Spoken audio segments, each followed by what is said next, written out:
Jaya Radha Madhava Kunja Bihari.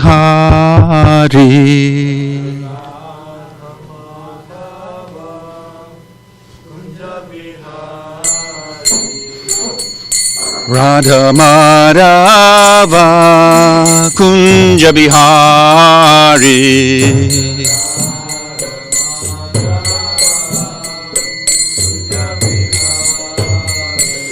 Jaya Radha Madhava Kunja Bihari.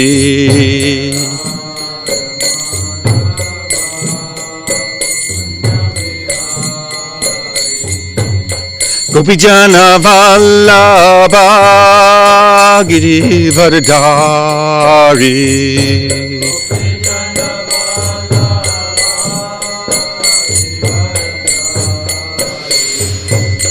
Gopijana Vallabha Girivardhari.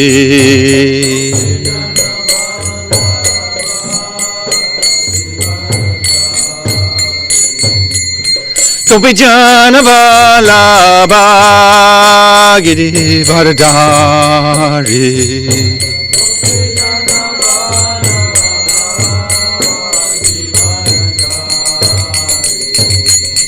Yasodhanandana Brajjana Ranjana.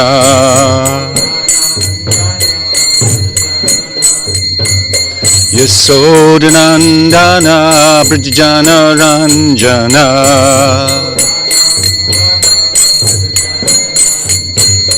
Yasodhanandana Brajjana Ranjana.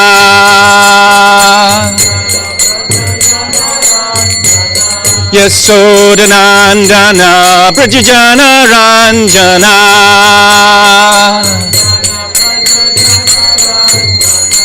Yamuna Tira Vanachari.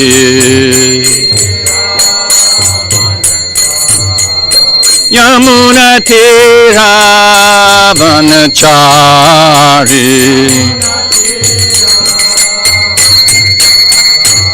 Yamuna Tira Vanachari.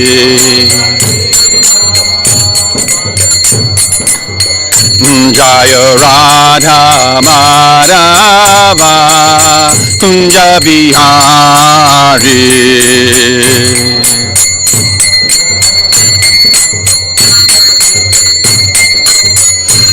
Jaya Radha Girari Radha Girirari Radhe.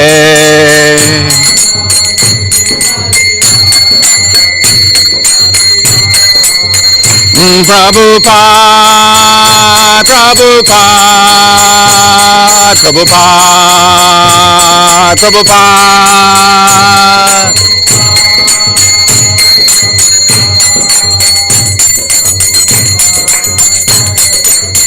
Jaya Jaya Prabhupada, Prabhupada, Prabhupada, Prabhupada.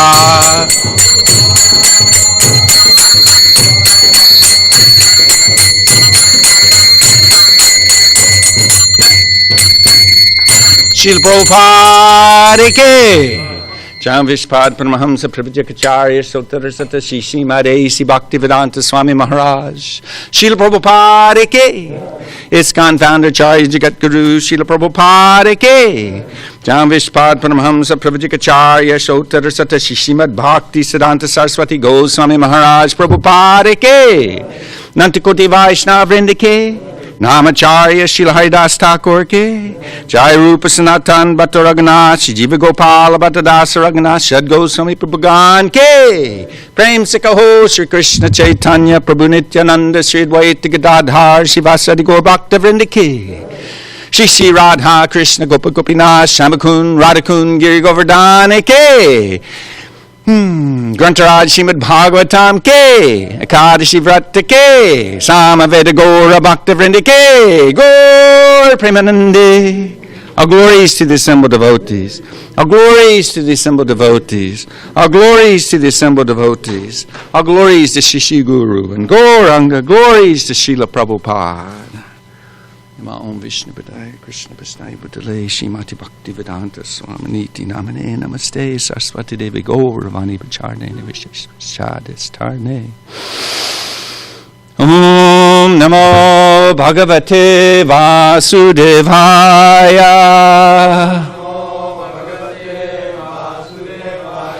Om Namo Bhagavate Vasudevaya.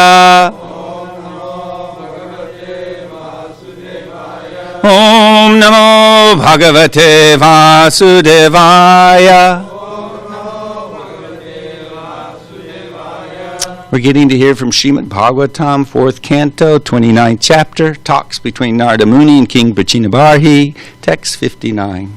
Iti Vedavidam Vadaha. Iti Vedavidam Vadaha. Shruyate Tatra Tatra Ha. Shruyate Tatra Tatra Ha. Karma Yat Kriyate Proktam. Karma Yat Kriyate Proktam. Paroksham Na Prakashate. Paroksham Na Prakashate. Iti Veda Vidam Vadaha. Shruyate Tatra Tatraha. Karma Yat Kriyate Proktam. Paroksham Na Prakashate. Iti Veda Vidam Vada. Shruyate Tatra Tatraha. Karma Yat Kriyate Proktam. Paroksham Na Prakashate. Iti Vedam Vidam Vada.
One more.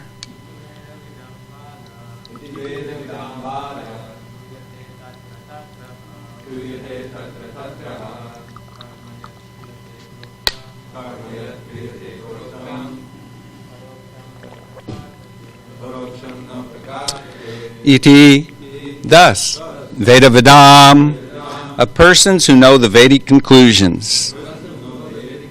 Vadaha, the thesis. Shruyate is heard. Tatra Tatra, here and there. Ha, certainly. Karma, the activity. Yat, what? Kriyate is performed. Proktam, as it was said. Paroksham, unknown. Napakashate is not directly manifested. Translation: the expert knowers of the Vedic conclusions say that one enjoys or suffers the results of his past activities. But practically it's seen that the body that performed the work in the last birth is already lost. How is it possible to enjoy or suffer the reactions of that work in a different body? Purport by His Divine Grace, A.C. Bhaktivedanta Swami Srila Prabhupada Ki. Atheists want evidence for the resultant actions of past activities. Show me. Therefore they ask, what's the proof I'm suffering and enjoying the resultant actions of past karma? They have no idea how the subtle body carries the results of the present body's actions down to the next gross body. The present body may be finished grossly, but the subtle body is not finished. It carries the soul to the next body. Actually, the gross body is dependent on the subtle body. Therefore, the next gross body must suffer and enjoy according to the subtle body. The soul is carried by the subtle body continuously until liberated from gross material bondage. Now, I have a hard act to follow. Badrinarayan Swami, he gave class, and basically we got the same question. What are you talking about? How do you enjoy and suffer things done in a past life? Is there even a past life? What are you talking about? So he discussed the question and the answers. But if you would, pray sincerely. Hopefully we can share some of the nectar found in the verse and purport. Om Jnanatimirandasya Ginanjana Salakaya Chakshurmilitam Yena Tasmai Shri Gurave Namaha Shri Chaitanya Manobhishtam Stapitam Yena Bhutale Swam Rupa Kadamayam Dadati Swapadandikam Vandeham Shri Guru Shirta Padkamalam Shri Gurun Vaishnavamscha Shri Rupam Sagrajatam Sahagana Raganatan Vitam Tam Sujivam Sadvaitam Savadutam Parijana Saitam Krishna Chaitanya Devam Shri Radha Krishna Padam Sahagana Lalita Shiva Shakan Vitamscha Hey Krishna Karuna Sindho Dinabandho Jagatpate Gopesha Gopika Kanta Radha Kanta Namostate Tapta Kanchana Gaurange Radhe Vrindavanishwari Vrishabhana Sutta Devi Pranamami Hari Priye Vanchakalpatrubhyascha Kripa Sindhu Bevacha Patitanam Bhavanebhyo Vaishnavebhyo Namo Namaha Jai Shri Krishna Chaitanya Prabhu Nityananda Shri Advaita Gadadhar Shivas Adi Gaur Bhakta Vrinda Hare Krishna Krishna Krishna Hare Hare Hare Rama Rama Rama Hare Hare. I remember when I was a teenager, born and raised in Oklahoma, the Bible Belt, as Balaram Prabhu pointed out yesterday, day before. And the concept of karma came around to my ears, and I thought, wow, that's far out. And reincarnation? Oh, then my mind was blown. They never taught me that in church. I thought, how exciting that is. What an adventure. You mean we've had so many lives, still influenced by Christianity. It was more like, I've got so many lives in front of me, so many adventures. Brahmananda te kon. I think we'll leave it at that. It's like a Ferris wheel going round from the top of this egg-shaped universe down to the bottom. The living entities wandering continuously through so many species of life. I mean, so many things were there in the Bhagavad Gita, the first book that I had given to me by Srila Prabhupada. He even told me how many different bodies one could inhabit. 8 million. And then 400,000 species of human bodies. Not 8,400,001 or one less. No, right down to the... I thought, oh my gosh. This has to be the absolute truth. Srila Prabhupada never wavered. He simply said the same thing again and again based upon Krishna's words. And he only expanded upon it more and more and more. I mean, it can be put in so succinctly and elegantly, concisely in one-liners. But at the same time, there's an ocean of literatures, transcendental scriptures that expound upon the absolute truth. So when I was reading, then I began to understand, it's not such an exciting adventure. I started realizing as the intoxication of youth began to show a little bit of strain, a little bit of wear and tear in it. Are the police going to come knocking on my door? Is this the day they arrest me? I used to pray to Krishna after having read the Bhagavad Gita once or twice, please don't let me get arrested as I sell this marijuana to I tried to keep it in the circle of friends. Very, very fallen beginnings in taking up devotional service. Mixed devotional service. And then when it starts to sink in that no matter what kind of body you have, but especially in the human form of life, you can become aware that the misery outweighs the pleasure immensely. The more you advance, the more you realize that's for sure. And then when you actually realize you're not the body and you can look at the subject matter, like this morning when we put tilak on, was the thought running through our minds that, man, what am I looking at? This mask, I really would like to take it off. I'd like to shine forth from within. I'd like to realize, like Bhaktivinoda Thakur encourages us. O merciful Lord, today I surrender at your lotus feet all that comes under the category of I and mine. O Lord, I no longer have any separate identity. Now I belong only to you. This embodied soul has given up the conception of I'm this body and mind. The conception that I am your eternal servant is now deeply rooted in my heart. O Lord, please give me the strength so that I can always keep these misconceptions of I and mine far away from my mind. Today I take shelter at your lotus feet, which award fearlessness to all. I dedicate myself completely to you. May this mood of surrendering myself to you remain deeply rooted within my heart. Let it not be a temporary sentiment like the elephant's desire to bathe. This is how I start my morning off every day. Try to do a little attitude adjustment. Because the modes are vicious. They're constant, and they don't give up because they're servants of the Lord, the expression of the material energy. So many misconceptions, so many. Like, what is the soul? People talk about spiritual, but generally people think that the mind is spiritual.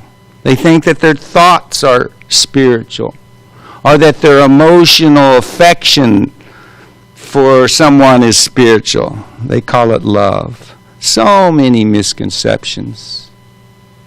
Because actually, this absolute truth is beyond the purview of the mind and intelligence. It isn't beginning in this material world. You don't see it hardly at all within this material world. I mean, there's a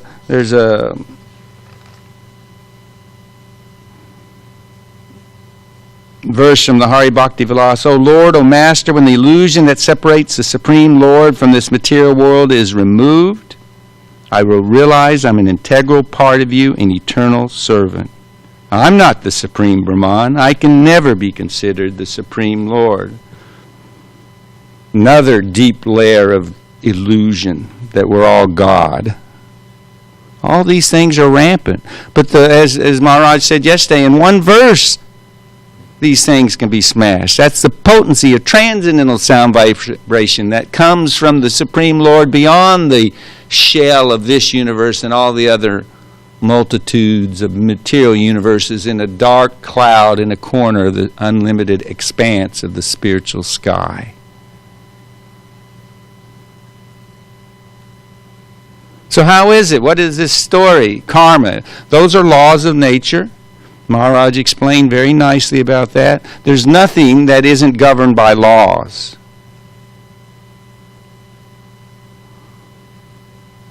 And in this understanding that we're eternal. It's not what my driver's license says. It's not what my birth certificate says, but we're eternal. Never was a time when I did not exist, nor you, nor all these kings, nor in the future shall any of us cease to be. So we have a body. I wear this blue sweater a lot, but there'll come a time when this blue sweater is not going to be presentable. And I'll take it off and I'll retire it. What's that? I got this one because I don't know that one. Vasamsi jirnani yata vihaya, navani grinati naroparani, tatashiri rani vihaya jirnani, anyani samyati navani dehi. As a person puts on new garments, giving up old ones, the soul similarly accepts new material bodies, giving up the old and useless ones. When you're young, it doesn't even enter into your mind that the body's useless, or that it will become so. You feel immortal. You have full energy, enthusiasm, unlimited desires, pushing you, and you're ready to go conquer the world. You know, that cultural moment that everybody related to. What was his name? Leonardo DiCaprio on the Titanic in the front of the boat, you know, as it speeds along in the ocean. I'm the emperor of the world! Until the Titanic hits an iceberg and down it goes. Drowning, giving up that useless body. So it's a great science. Scientists. Prabhupada, I just heard the good news from Mahabharat. He said that Hridayananda Maharaj was buying a house in near Latchor, Gainesville for BI. Yeah, so hopefully there'll be new enthusiasm or reawakening, activities done in the service of Guru and Gauranga. Take the axe of science and chop down the trees of their illusion, their propaganda, their lies.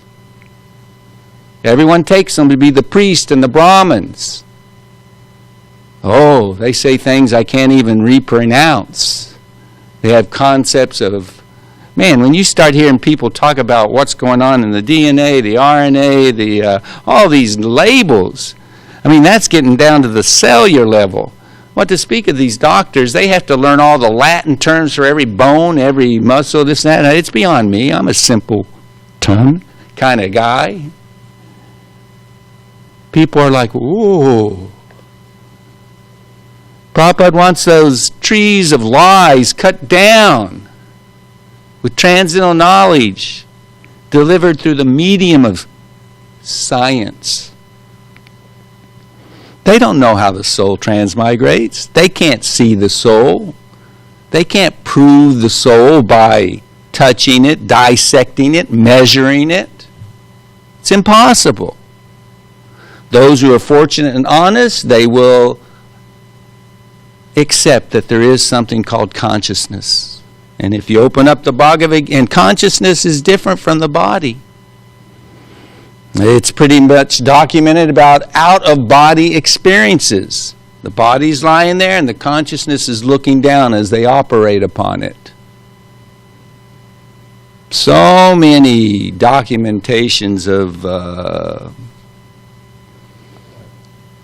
memory of previous lives, etc. It was a different body, but I remember me being it. Proper terminology would be me being in it.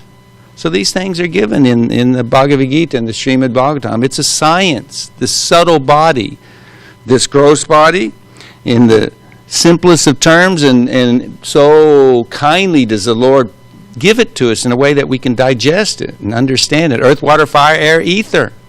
Basically, that's what this body's made of.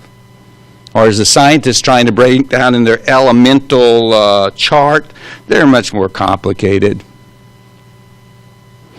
Carbon-based.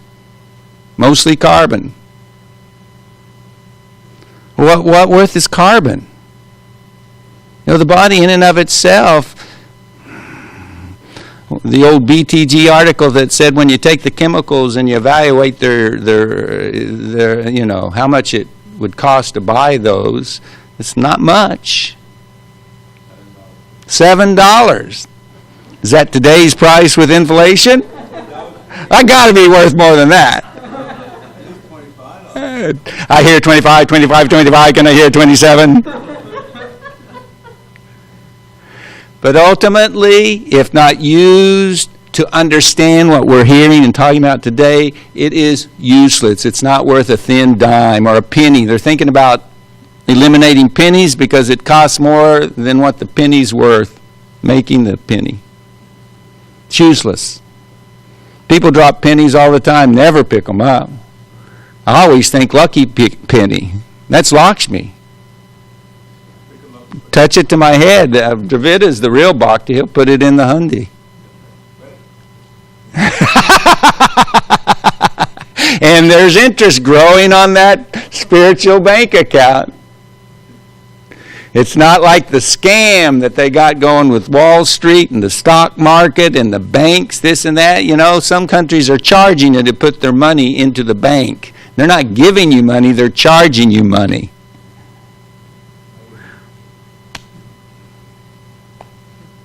Hare Krishna. These bodies are only useless when used in the service of the Lord. The foundation or the preliminary step to understanding that is who we are. Brahman, Paramatma, and Bhagavan. These are the steps or the aspects of the Supreme Absolute Truth. We're the tiny little marginal potency of the Lord, eternal in nature, that are taking on bodies one after another until we wake up from the dream by the mercy of Vaishnavas and Guru giving us the spiritual knowledge. So the false ego, first of all, is the super glue that holds us to matter. Without the false ego, we would not be able to identify whatsoever with matter. I've read twice now the Vrindavan Riti Chandrika, or Chintamani by Srila Vishwanath Chakravarti Thakur. Dravida Prabhu shared it with me. I shared it last night with devotees in Maui. I mean, there is no good reason why we left Krishna Loka. When you hear the descriptions of this wonderful personality and his consort, and all the family and friends in Vrindavan, when you hear descriptions of Vrindavan, I mean, in their language, the Braj language, they have words for bewilderment, anxiety, sleeping, lamentation, etc. But they're not our understanding and experience of those words. They're all descriptions of Vyavibhacharani Sattvika Bhavas. I can hardly say it, but in essence, they're expressions of ecstasy in your love coming out for Krishna. There is no misery. What were we thinking? Misuse of independence. Why is Krishna getting all the love? Why is Krishna the center of attention and service? So Krishna is so lovingly kind. Don't do it. Don't go there. Oh, you insist? Okay. And in that glance, the first element shellacked on the living entity is false ego. Without it, the soul cannot interface with matter. In fact, it doesn't interface. It doesn't intertwine. It's oil and water and never will mix. Never. But illusion, a false concept of who I am and what I do, allows us to embrace that which is temporary. And in that embracing of the material energy, she covers us, then she throws us in these 8,400,000 species of life. Another misconception, peel it back. Once you get the human form of life, it doesn't mean you never go down. Some people like to propagate that. We had the question last time I spoke, I believe it was last time. But what about the demigods? Are they forced to come down? We hear that. Chinye, punye, shanti. You fall down when your pious credits are extinguished? No, you can also go up from there. If you follow true Dharma, you have ignorance and you have religious principles. And transcendental to both knowledge and ignorance is Sanatana Dharma, the absolute truth. And that's what the Vaishnavas in disciplic succession give the conditioned souls of this material world. Duties will help you. Like,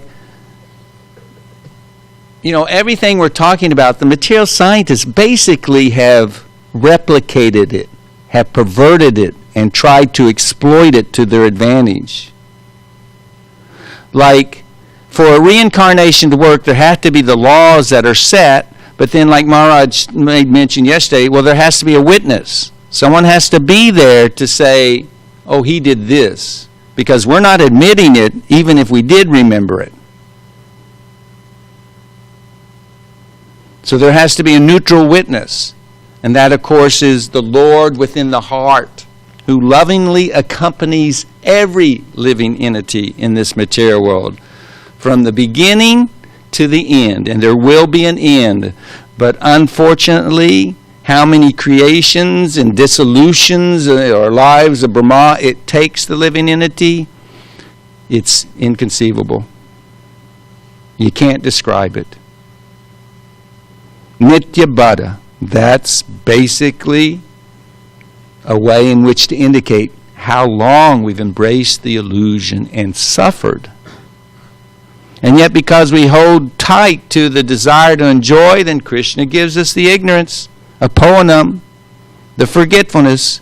If we even remembered everything we experienced in this world, oh my gosh. What is anxiety based upon? It's based upon that which has happened in the past. Oh my God, that was horrible. And the fear of what comes in the unknown future. It's like paying interest on a loan you haven't even taken out yet. But if you remembered every bit of suffering undergone just in this one life, what to speak of all lives you've gone through, Srila Prabhupada said you would become a madman. You couldn't contain it. Because it's the antithesis of who we are and what we're meant to be in the spiritual world with the Lord. It's all misery. There's nothing good about it. That's a hard one to swallow. It's a hard pill to swallow. This world is simply misery. And anything that we take as happiness is just a temporary cessation, a little break, apparently, from the misery. And even when that's going on, basically it just means you're focusing on sense gratification to the degree that you're like absorbed in it.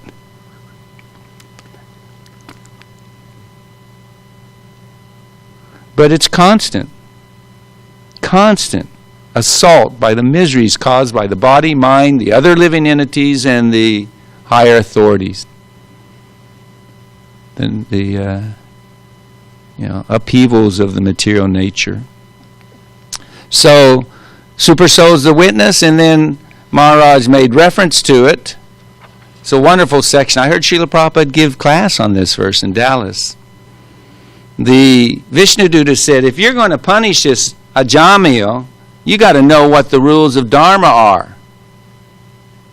You can't act capriciously. There's innocent and there's guilty. What is he?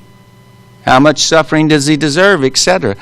So in explaining Dharma, religion, they said God's in control, cause of everything. In the next verse, they described how he has his witnesses, his servants, that he's all-knowing, but Yamaraj is doing a service for the Lord.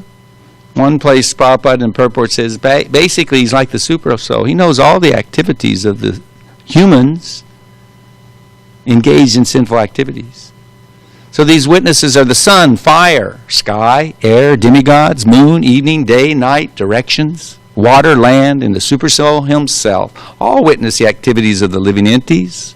The candidates for punishment are those who are confirmed by these many witnesses to have deviated from their prescribed regulative duties. Everyone engaged in fruitive activities is suitable to be subjected to punishment according to his sinful acts. O inhabitants of Vaikuntha, you're sinless, but those within this material world are all karmis, whether acting piously or impiously. Both kinds of action are possible for them because they're contaminated by the three modes of nature and must act accordingly. One who has accepted a material body cannot be inactive, and sinful action is inevitable for one acting under the modes of material nature. Therefore, all the living entities within this material world are punishable. And in proportion to the extent of one's religious or irreligious activities in this life, one must enjoy or suffer the corresponding reactions of his karma in the next. Pretty good description of how it's laid out. But they didn't know Sanatana Dharma. See, there's karma, piety. We usually say just the laws of action and reaction, but in strictest sense, breaking down karma, you have the pious activities you're rewarded with. You get the forgetfulness of the miseries for a bit. It's compared to when, you're being waterboarded and they take that water constantly being forced on your nose and mouth, underneath the washcloth, the towel, where you can't breathe. It's not, you try to suck in air, and it's just water. So when they remove that, that's the modern day example. Previously, it was the dunk. Hold you underwater until you come up for a moment to get the air, and then back down. So piety allows you to get a grasp of air, to forget it for a moment, but then immediately back down. That's the V-karma, the suffering. And then there's a-karma. Not everyone is bound to the laws of punishment and reward. Those who take to Sanatana Dharma, service of the Lord, they're not bound by these laws of material nature. Mamchiyo vibhacharena bhakti yogena sevate sagunan samati chaitan brahma bhuyaya kalpate. They're above the modes. They're above the laws. They exist in the reality of mercy and love, which is what devotional service is. Krishna takes care of your slate of sins. Masachaha, don't worry. When he sees you've pleased his servant, and the servant gives the nod, the recommendation, gives you the blessings and the revelation of these things where you take it and embrace it wholeheartedly, even the seeds of sinful activities are destroyed. Don't we call that parabdha karma? The seeds of karma destroyed. All the other processes, they'll cut down to the ground, but the roots remain. And they sprout back up. We have so many unlimited desires. But devotional service, it's one of its principles. It destroys it all. We're so very fortunate. Krishna is so kind. When one begins to develop the desire to get out of this hellhole, then he reciprocates. He wants to give us the hand to pull us out. Guru wants to extend his hand. And the hand are the instructions and the holy names. We have to grab on tight and not let go. There are rare exceptions that having pleased the Guru, having pleased the Lord in some extraordinary service or what they took to be extraordinary and extremely grateful, you may slip back down, let go. And sometimes Guru will come anyway. You pleased me, you're getting a free pass. It happens. That's Lord Chaitanya Nityananda's program. It happens. Nitya Siddha. How's it? Kripa Siddha. The perfection of mercy. It happens. But we're meant to act in such a way that we know we have to give our best endeavor. It says those who follow the prescribed regulative duties. In essence, that means varnashram to begin with, to purify the mind, the brain, to wash the brain. We have some samskaras that have contaminated us and scarred us. I mean, karma is amazing. Desire is amazing. You do something and there was some glimmer of happiness in it. There was some projection that, yeah, that's what I wanted. Wasn't quite how I wanted it, or it wasn't the fulfillment completely of what I wanted, but it was enough to encourage me, yeah, let me try again. And so these memories are all there in the mind. They're all stored there. And so those desires pop up again by the arrangement of the Lord through His agencies. They come up because of that samskara. And then because of the conditioning, when you see the desire, if you're not following the instructions, holding on to those instructions of Guru and Krishna, then you're compelled to act as you did previously. And then there's a reaction. In that moment, you're creating another samskara impression that in the future will manifest again, and it never stops. It's the Ferris wheel going round and round. But the holy names and devotional service, the instructions of the science of devotional service, they burn it up. They torch it to ashes, to nothing. That's the potency of bhakti. The potency of the mercy of Guru and Vaishnavas. That's what we want. We want to get off the Ferris wheel. We want to become those who are free, who out of love spontaneously just want to please Krishna and His servants. Then there's no question of being forced by some previous memories or whatever. One laughs or spits at them, or in reality constantly prays to the Lord, because the nature of bhakti is that one feels oneself very insignificant, very unqualified to render service to Krishna. The neophyte devotees think they're the best. The advanced, best devotees think they're the least. It's the nature of the Vrajvasis. That's the protocol. That's the standard. They think they're fallen materialistic householders because they're completely attached to their son, their neighbor, the darling little boy Krishna. Overwhelmed with him. Can't think of anything but him. So they worship Narayan. Nanda Maharaj worships Narayan. But he prays for the ability to express his love for Krishna, to please him in every way possible, in whatever way his son would request. And all the Vrajvasis, no matter what the relationship is, perform all their duties, worshipping Ganesh, worshipping Katyayani Devi, worshipping Surya, worshipping Narayan. It's all about, please let me please Krishna. Let me serve Krishna. So they were worried. And one time they asked Krishna, what's going to become of us? We're in the dark well of this attached household life. What will be our destination? He gave them a revelation of the spiritual world, Goloka Vrindavan. And they said, hey, there's Govardhan, there's the Jamuna, there's all our friends and family, and there you are. And we're getting to serve you. We're getting to tend to the cows. It was just like Gokula Vrindavan. They were so pleased. Of course, Yogamaya covers the consciousness so that their pure love can be expressed in a way that captures, that bewilders, controls Krishna.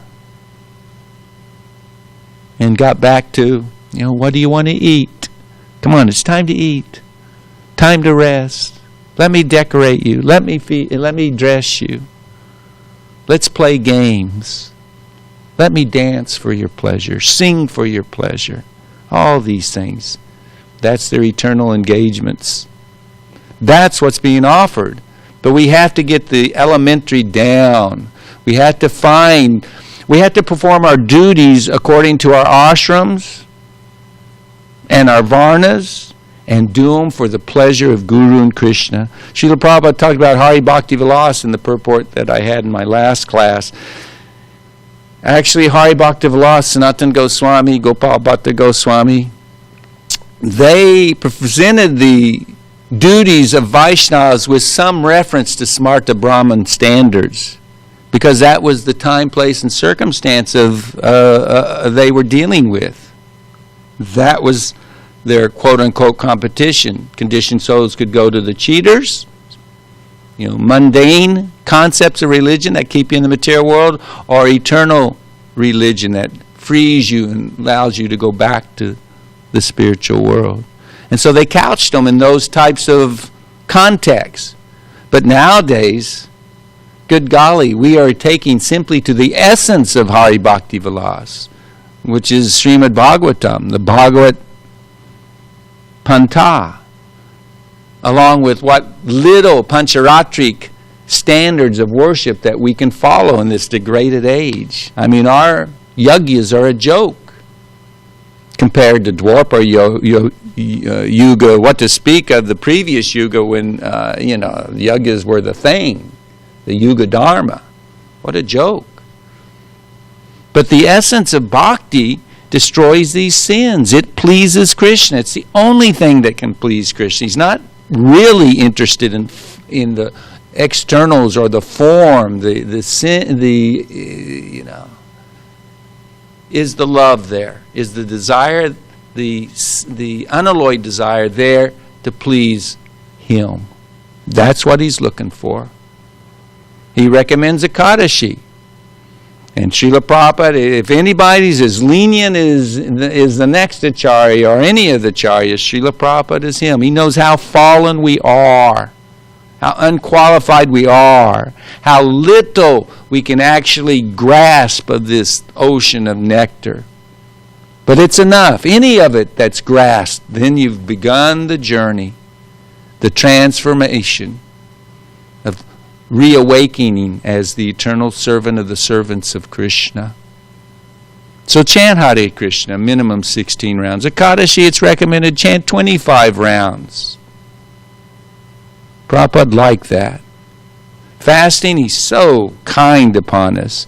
But in these rules of brahmacharya, you should realize that your execution of brahmacharya ashram, in one sense, you recognize how fortunate you are here. This is a brahmacharya ashram, one of the only ones in the country, basically. But it's a joke.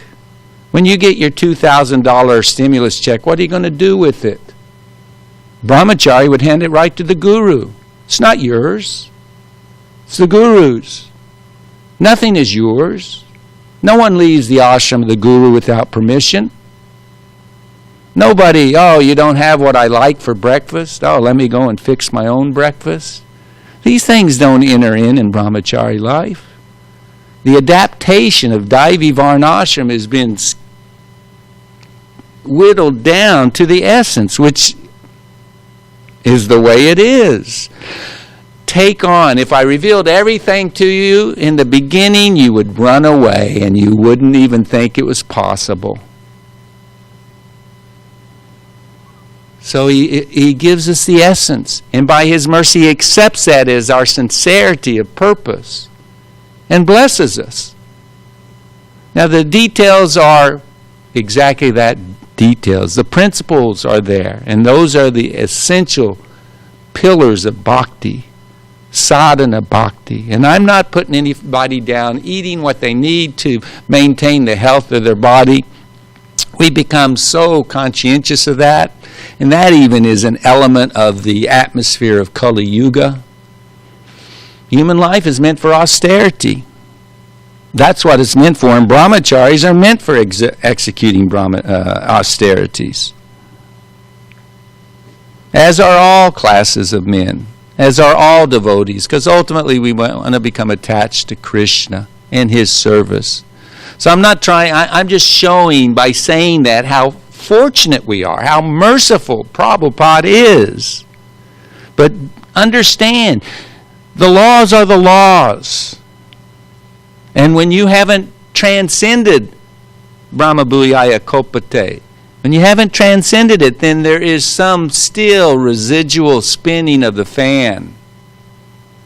Token measurements of lessons to snap us out of the dream, the attachment to our selfish individual desires. This yukta vairagya is a real slippery slope, isn't it? We like to think everything I'm doing is pleasing to Krishna, but is it really first and foremost what Krishna wants? Or is it what I want, and let me dovetail it for Krishna? That dovetailing principle is an important step in progressing to pure devotional service, but in and of itself, it's not pure. It's mixed. This is what I want to do, but let me offer it to Krishna for purification. So this science, you can't fiddle with it. You can't remake it or reinvent it. It is what it is. And in honesty, as Prabhupada said, this movement is going on only by the mercy of Lord Chaitanya, and every one of us should be begging for the mercy of Lord Chaitanya, Lord Nityananda, and our spiritual masters. We should be begging, because it's a wake-up call when we hear the spiritual master Srila Prabhupada speak, when we hear what is expected in the Srimad Bhagavatam. I can't remember which devotee it said, but any time I hear it, I cringe. Srila Prabhupada saying, simply one desire can keep you here in this material world. The example he gave in one time in that relation, in that regard, was, oh, what a beautiful sunset. I can't wait to enjoy that sunset. And we put it on Facebook, you know, the pictures, and this was my day, or this was my japa walk. And I'm going to swing it back to the scientists. I didn't finish that. But, you know, they have computers that have recorded every phone call, every email, every message. They have it in file. It's there if they want to access it. It's basically like Super Soul. They've done it all.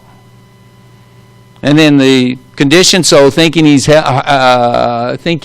is enjoying, and this is for his self-glorification. There was a program, I believe, called DARPA, where the Congress, it became revealed to the public, said, what? You're surveilling American citizens and keeping all that information? Unplug it immediately. Oh, okay, sorry, yeah, that was a bad idea. As soon as they unplugged officially DARPA, you know what came about? Immediately came about. Facebook. Oh, well, let me voluntarily tell you where I am, what I'm doing, what my likes and dislikes. Knowledge is power. Information is power. And you can be controlled by that information. We are being controlled by. We're sheeple to a large degree, to the point we have not unplugged from the propaganda of the materialist. You know, people... One time I saw, well, I won't go into that example, but everything we do, it's somebody had the idea and somebody executed it, down to the color of the, at some point this was really a trendy, fashionable color. Probably isn't now, because with fashion and exploitation they change it all the time. But, you know, there's no accidents in life. The jiva, those who have the piety to misspin, to control and exploit others, they're given the ability and the opportunity to control. And they think that's how they're enjoying. They only dig their grave deeper because they don't know that there is a next life and there is a hell. I mean, these things, oh my goodness. And you talked about the years on the hairs. Thank goodness. Although it doesn't help that much when you're experiencing it. But time is relative. Einstein puts that out, that it's relative. The Bhagavatam confirms that. Time in 100 years in Brahmaloka is different than 100 years for an ant or an insect that lasts the length of one night. It's 100 years for each one. And similarly, those years of suffering for the slaughter of innocent living entities in cow bodies or any other bodies. In the spiritual world, that's how, in the hellish planets, that's how long it seems. Tens of thousands of millions of years. In reality, it's, in comparison to human life, it's much, much quicker. But that's all relative. When you're having fun, how quick is time? It's time to end class. It's over with. When you're suffering, then it's very slow. That's what it feels like. So we've been here way too long. Way too long. Let's beg to get off the Ferris wheel. Let's beg to take seriously what gift we're being offered. Let's beg to realize how inconsequential, insignificant, and unqualified we are to try and render service to the Lord. If we can just show some sincerity from the heart and externally manifesting. If we can't muster that up in the heart, then just follow to the best of your abilities what you're told to do and don't do. Because that will eventually drag your mind behind. It will involve it in service.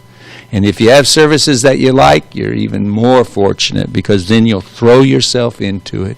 You'll take up responsibility. No one has to tell Vijay Prabhu to go out. Bhakti Glenn is taking up the same spirit. They don't have to be told. They want to go out. That's taste. That is such mercy and good fortune. We want to come to that. I can't wait to wake up. I can't wait to get out of the shower. That's the symptoms of we're progressing on the path that will give us that taste for which we're always anxious, that we really want and deserve. So are there any questions or comments? Tapas or Prabhu's? I promised Dravida I would be shorter.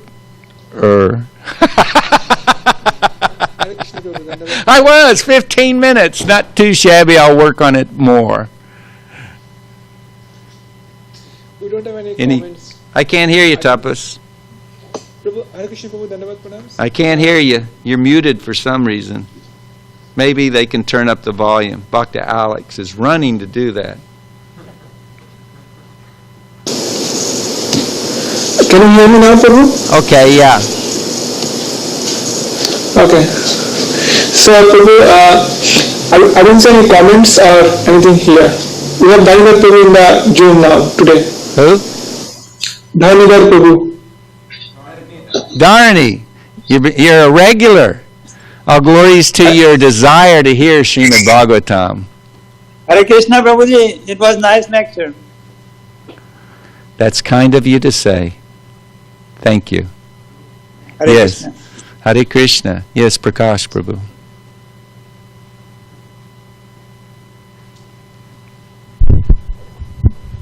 Thank you for a wonderful class. I can't hear you. Can you take the mask down? Thank you for the wonderful class, Prabhu.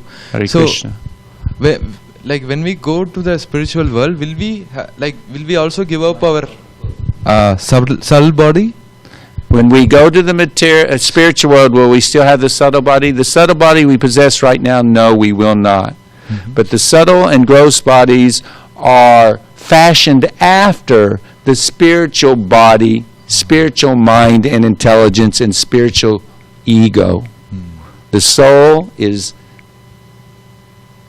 all one.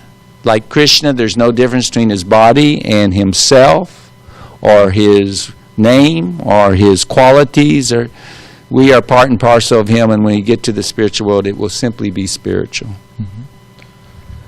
Because in this verse, in the last verse of this purport, the soul is carried by the subtle body continuously until liberated from gross material bondage. Yeah. So the subtle body that we have of material mind, material intelligence, and false ego, which is material, those have to be burned. They have to be dissolved. Kapila Dev talks about that in the third canto. Third canto? That's what I just said. I said that before this, right? You caught that, right? Yes, Prabhu. So the subtle body has to be destroyed. Otherwise, it's that which carries you. The subtle body basically is the compository, the depository of your desires, in essence. Your desires mold your subtle body, which then manifests externally into the gross body. But when you destroy by bhakti the the material subtle body, mind, intelligence, false ego, then there's nothing to connect you to matter.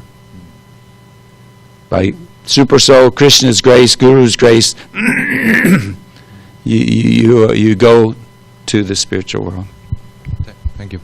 And then you don't need the company of the Lord of the heart, because he's right next to you. You see him, you talk to him, you serve him. Super soul stays with us here. Anything else? Nice question, Prabhu. Thank you for your attention, your company, your example of seriousness in devotional service, and I hope you have a wonderful Ekadashi. It's one of the limbs of bhakti that has great potency to destroy your sinful, contaminated desires, your bad karma. Potency to destroy your good karma too. So I hope you have a wonderful Ekadashi. Srila Prabhupada ki, Grantaraj Srimad Bhagavatam ki, Samaveda Gaura Bhakta Vrinda ki, Gaur Premanandi.